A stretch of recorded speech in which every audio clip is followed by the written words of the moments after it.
There's been a heat wave moving up the east coast of Australia, and today was our turn. It got up to 38 degrees Celsius, which is about 100 degrees Fahrenheit. So pretty hot.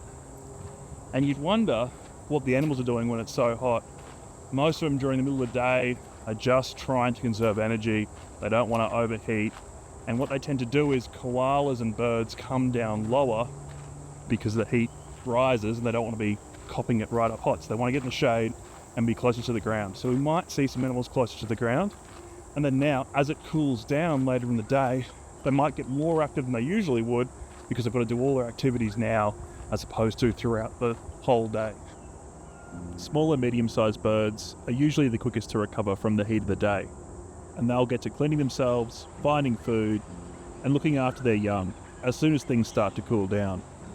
Marsupials, especially those that are nocturnal, don't cope as well with the heat and take a little bit longer to recover.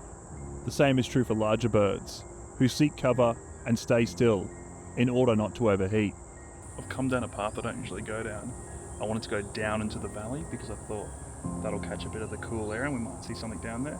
And then almost straight away, about 20 metres in, this is what I've seen.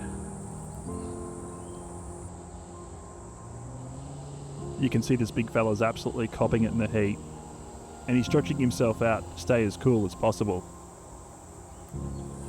Not all the time, but a lot of the time.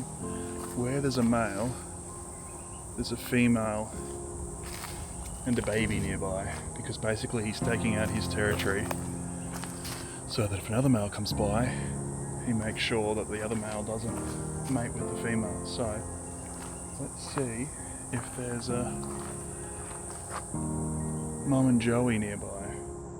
After nearly an hour of searching, well, I found Mum and the Joey.